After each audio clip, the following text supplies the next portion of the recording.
Dear students, welcome to Learning Management System of Superior Group of Colleges. आज का जो हमारा लेक्चर है chapter number 3 group 3A and 4A elements में से लेक्चर नंबर 3 है, जिसमें हम दो छोटे छोटे टॉपिक कवर करेंगे। एक बोरिक एसिड्स और दूसरा है reactions and users of aluminium. सबसे पहले बोरिक एसिड्स देखते हैं। बोरिक एसिड 4 हैं: orthoboric acid H3BO3, metaboric acid HBO2, tetraboric acid H2B4O7 और पायरोबोरिक एसिड H6B4O9। ये फार्मूले आपने चारों याद कर लेने हैं, ये पास्ट पेपर में शॉर्ट क्वेश्चन आए हुए हैं। अब इनमें से जो सबसे स्टेबल है वो ऑर्थोबोरिक एसिड है। ऑर्थोबोरिक एसिड को बोरिक एसिड भी कहते हैं। ये इन चारों में सबसे स्टेबल है। ये जो हमारे पास मेटाबोरिक एसिड है, टेट्राबोरिक एसिड है, पायरोबोरिक एसिड है, इन तीनों में से किसी को भी वाटर में डिसॉल्व कर दें तो ये आर्थोबोरिक एसिड बना देता है। इसका मतलब है सोल्यूशन फॉर्म में सिर्फ होता ही आर्थोबोरिक एसिड है। ऑर्थोबोरिक एसिड, जिसका दूसरा नाम बोरिक एसिड है, सबसे पहले इसकी लैब प्रेपरेशन सोडियम टेट्राबोरेट लेते हैं, जिसको हमने ब्रैक्स कहा था, और सल्फ्यूरिक एसिड के साथ मिक्स कर देते हैं। ये सोडियम टेट्राबोरेट का रिएक्शन भी है एसिड के साथ, हमने लास्ट टॉपिक में पढ़ा था। अब सोडियम पर पॉजिटिव चार्ज है, सल्फेट पर नेगेटिव चार्ज है, तो दोनों इकट्ठे हो जाएंगे, सोडियम सल्फेट बन जाएगा। बाकी हाइड्रोजन और ये टेट्राबोरेट, हाइड्रोजन पर पॉजिटिव चार्ज है और टेट्राबोरेट पर नेगेटिव चार्ज है, तो यहाँ टेट्राबोरिक एसिड बनना चाहिए। लेकिन अभी हमने देखा कि सोल्यूशन के अंदर सिर्फ बोरिक एसिड स्टेबल है। मेटाबोरिक एसिड, टेट्राबोरिक एसिड, पायरोबोरिक एसिड सोल्यूशन में वाटर में मिक्स होकर बोरिक एसिड ही बनाते हैं, ऑर्थोबोरिक एसिड बन जाएगा। इसकी जो कमर्शियल प्रेपरेशन है वो पास्ट पेपर में भी आई हुई है। जो कमर्शियल प्रेपरेशन है, इसको प्रिपेयर करते हैं कॉलीमोनाइट से, जिसको कैल्शियम बोरेट कहते हैं, और इसकी मिनरल का नाम है कॉलीमोनाइट। ये हमारे पास कॉलीमोनाइट का फार्मूला है। इसमें से SO2 पास करवा देते हैं इन दी प्रेजेंस ऑफ वाटर। इसको बॉयल करते हैं, बॉइलिंग वाटर यूज करते हैं और सल्फर डाइऑक्साइड पास करवाते हैं, तो ये कैल्शियम और सल्फर डाइऑक्साइड जो है ये कैल्शियम सल्फाइट बना देंगे। और बाकी हमारे पास बच गया हाइड्रोजन और बोरोन और ऑक्सीजन। ये हाइड्रोजन और बोरोन ऑक्सीजन मिलकर बोरिक एसिड बना देंगे। तो ये इसकी कमर्शियल प्रेपरेशन है, लार्ज स्केल प्रेपरेशन है, यानी ये इसकी इंडस्ट्रियल प्रेपरेशन है। अगर इसकी फिजिकल प्रॉपर्टीज देखें तो ये वाइट लस्ट्रस सॉलिड है, हैविंग सोपी touch, slightly soluble in cold water but dissolves in hot water. It's volatile in steam. Its solution has no effect on methyl orange, although it turns blue litmus red. ये blue litmus paper को red में convert कर देता है। Boric acid is being a weak acid, चूंकि ये weak acid है, cannot be titrated with alkalis in usual manner. जैसे आप टाइट्रेशन करते हैं तो आप NaOH को HCl के साथ टाइट्रेट कर लेते हैं, ऑक्सैलिक एसिड के साथ टाइट्रेट कर लेते हैं, सल्फ्यूरिक एसिड के साथ टाइट्रेट कर लेते हैं। ऐसे हम बोरिक एसिड को अल्कलीज के साथ टाइट्रेट नहीं कर सकते, क्योंकि ये बड़ा वीक एसिड है। अलबत्ता हम ग्लिसरॉल अगर इसमें ऐड कर दें तो ग्लिसरॉल की मौजूदगी में ये हाइड्रोजन आयन ज्यादा देता है, यानी इसकी एसिडिक स्ट्रेंथ ग्लिसरॉल की मौजूदगी में बढ़ जाती है। वजह क्या है? वजह यह है कि ये ग्लिसरॉल के साथ साइक्लिक कंपाउंड बना के हाइड्रोजन आयन दे देता है और ग्लिसरॉल के साथ साइक्लिक कंपाउंड बना लेता है। अब इसको हम टाइट्रेट कर सकते हैं अल्कली के साथ, और हमारे पास इंडिकेटर होगा फेनोल्फथालीन, जैसा कि आप फर्स्ट ईयर में टाइट्रेशन कर भी चुके हैं। केमिकल प्रॉपर्टीज में रिएक्शन है। सबसे पहले तो चूंकि ये वीक एसिड है, अब ये H3BO3 को मैं ऐसे भी लिख सकता हूँ BOH थ्राइस। इसका मतलब इसके पास 3 OH हैं। जब इसको वाटर में ऐड कर देते हैं तो OH 4 हो जाते हैं और हाइड्रोजन आयन या हाइड्रोनियम आयन निकल जाता है। अब देखें, ये जो एसिड है, ये जो हमारे पास एसिड है BOH3, जिसको हमने बोरिक एसिड कहा है, ये वीक एसिड है और ये हाइड्रोजन आयन नहीं देता। ये हाइड्रोजन आयन देने वाला एसिड नहीं है, ये आर्हीनियस एसिड नहीं है, ये लॉरी ब्रॉन्स्टेड एसिड नहीं है। एक्चुअली ये OH आयन लेने वाला एसिड है, और ऐसा एसिड जो OH आयन ले ले उसको हम कहते हैं लिवस एसिड है। तो ये जो हमारे पास बोरिक एसिड है ये OH आयन एक्सेप्टर है, ये हाइड्रोजन आयन डोनर नहीं है, ये हाइड्रो ऑक्साइड आयन एक्सेप्टर है। तो ये 4 हाइड्रोक्साइड हो जाएंगे। वजह क्या है, हाइड्रोक्साइड क्यों लेता है?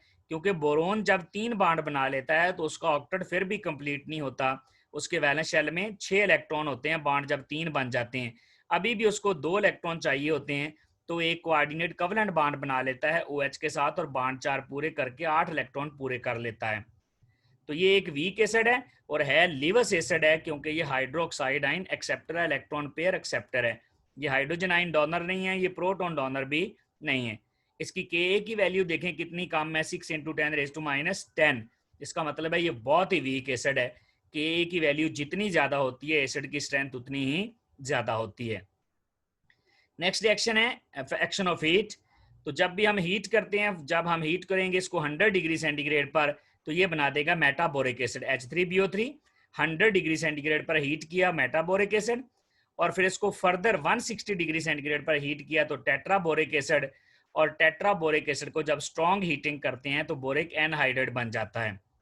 100 डिग्री सेंटीग्रेड पर मेटाबोरिक एसिड है, 160 डिग्री सेंटीग्रेड पर टेट्राबोरिक एसिड है, और स्ट्रॉन्ग हीटिंग पर बोरिक एनहाइड्राइड बन जाता है। ये भी पास्ट पेपर में शॉर्ट क्वेश्चन आया हुआ है। केमिकल प्रॉपर्टीज में सोडियम हाइड्रोक्साइड के साथ है। बोरिक एसिड चूंकि एसिड है, सोडियम हाइड्रोक्साइड बेस है, तो एसिड और बेस मिलकर सॉल्ट बना देंगे Na2B4O7 + 7 वाटर मॉलिक्यूल। ये आप ब्रैक्स की प्रेपरेशन में भी ये वाला रिएक्शन यूज कर सकते हैं। ये बोरिक एसिड है, हमने ब्रैक्स की प्रेपरेशन में यहाँ पर Na2CO3 वाला बेस यूज किया था, NaOH यूज नहीं किया था, तो हम NaOH भी यूज करके ब्रैक्स बना देंगे, प्लस वाटर यहाँ से निकल जाएगा।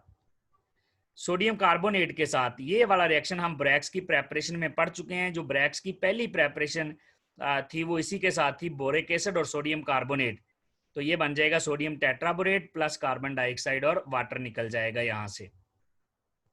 केमिकल प्रॉपर्टीज में इसका इथाइल अल्कोहल के साथ रिएक्शन है। बोरिक एसिड अगर हम इसके OH अलहदा करके लिख लें तो बोरिक एसिड में 3 OH होते हैं, और अल्कोहल का H, इसका OH और H मिलकर वाटर बन जाएगा, और यहाँ पर C2H5O बच जाएगा जो कि अल्कोहल के साथ लग जाएगा। यहाँ C2H5 3 C2H5 बनेंगे क्योंकि यहाँ से OH निकला, और यहाँ से तीनों H निकलेंगे तो 3 ऑक्सीजन बच जाएंगे।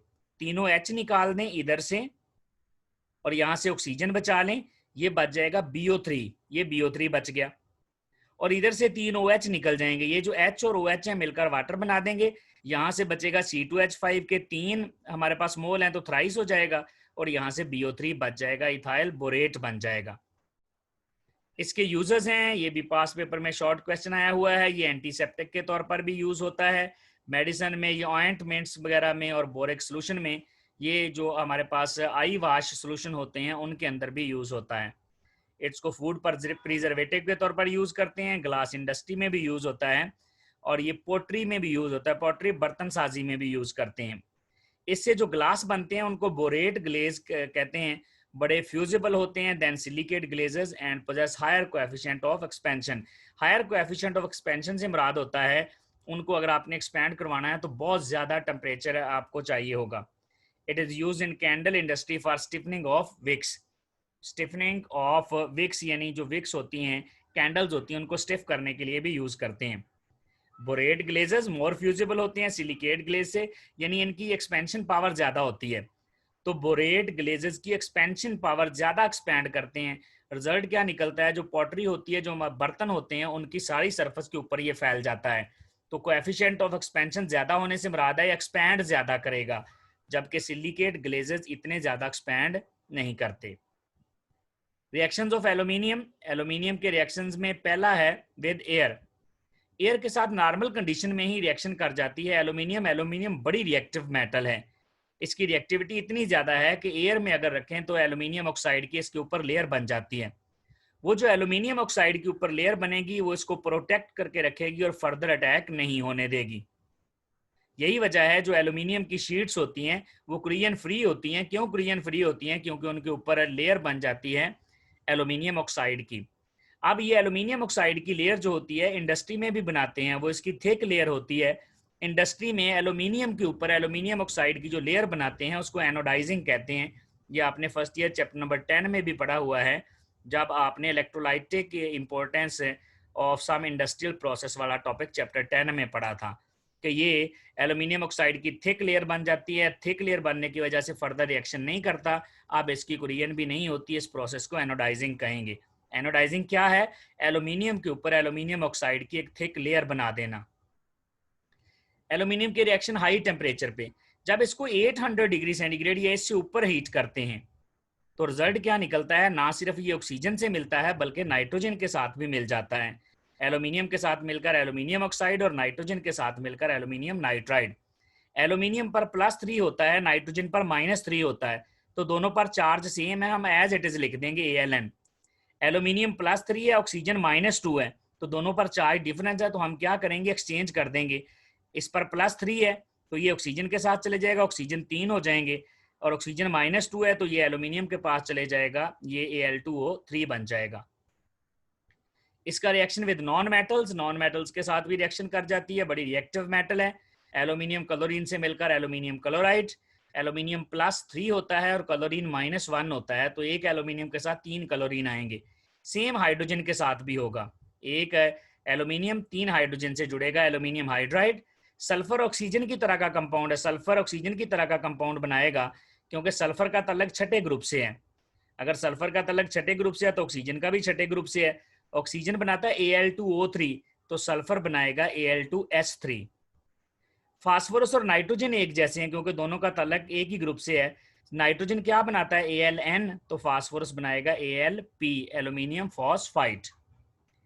इसी तरह एल्यूमिनियम का रिएक्शन विद एसिड है, HCl चूंकि बहुत स्ट्रॉन्ग एसिड है तो ये फौरन एल्यूमिनियम को डिसॉल्व कर लेता है और एल्यूमिनियम क्लोराइड बन जाती है, हाइड्रोजन गैस निकल जाती है। एल्यूमिनियम एम्फोटेरिक ऑक्साइड बनाती है। एम्फोटेरिक ऑक्साइड से क्या मुराद है, ये एसिड और बेस दोनों के साथ रिएक्शन कर सकती है। अब एल्यूमिनियम जब मिलेगा क्लोरीन के साथ तो एल्यूमिनियम चूंकि मेटल है, एल्यूमिनियम मेटल है तो इसकी टेंडेंसी इलेक्ट्रॉन लूज करना है। इलेक्ट्रॉन लूज करने से मुराद है इस पर पॉजिटिव चार्ज आ जाएगा और HCl में नेगेटिव चार्ज किस पे, क्लोरीन पर है, तो ये दोनों मिल जाएंगे, AlCl3 बन जाएगा और हाइड्रोजन गैस निकल जाएगी। और ये रिएक्शन आस्ता आस्ता स्लो होता जाएगा, becomes slow due to the formation of thin layer of aluminium chloride. थोड़ी देर में एल्यूमिनियम क्लोराइड की लेयर बनने की वजह से रिएक्शन की स्पीड कम हो जाएगी। अगर हम इसको H2SO4 के साथ रिएक्शन करवाने की कोशिश करें तो डाइल्यूट के साथ तो ये रिएक्शन नहीं करता।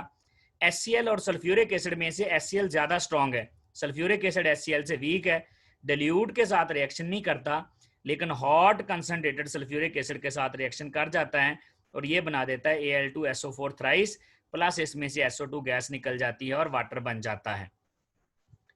अब यहाँ पर भी फार्मूला देख लें, एल्यूमिनियम पर +3 चार्ज होता है और सल्फेट पर -2 होता है, तो एल्यूमिनियम के साथ सल्फेट आएगा, सल्फेट पर -2 है तो वो एल्यूमिनियम के साथ चले जाएगा 2 और एल्यूमिनियम का 3 सल्फेट के साथ चले जाएगा, एल्यूमिनियम सल्फेट बन जाएगा।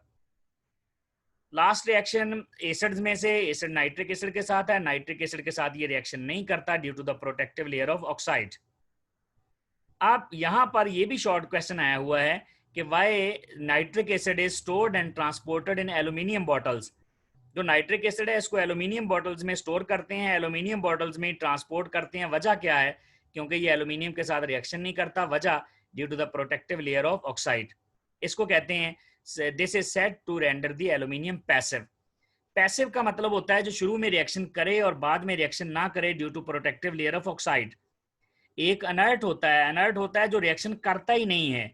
पैसिव होता है जो शुरू में रिएक्शन करके प्रोटेक्टिव लेयर ऑफ ऑक्साइड बना देता है, अब उस पर फर्दर रिएक्शन नहीं होगा।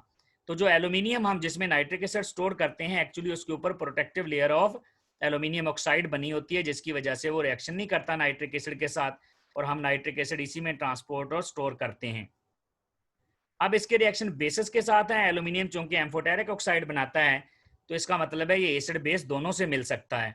अगर हम इसको NaOH से मिलाएं तो सोडियम पर, इस पर एल्यूमिनियम पर प्लस है, सोडियम पर भी प्लस है, OH पर नेगेटिव है, सोडियम पर +3 है, एल्यूमिनियम पर, सोडियम पर +1 है, सॉरी सोडियम +1 एल्यूमिनियम +3, तो टोटल +4 आ गया।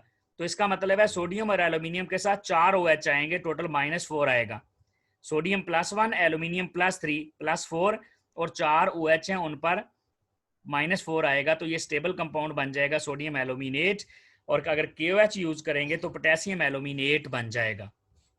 लास्ट में हमारे पास यूजेस ऑफ एल्यूमिनियम है, ये भी पास पेपर में आए हुए हैं।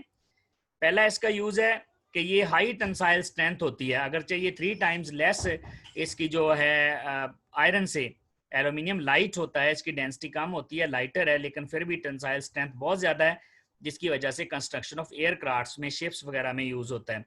ये कंडक्टर है, इसमें क्योंकि मेटल है, मेटल सारी कंडक्टर होती हैं, हीट और लाइट इसमें से आराम से गुजर सकती है।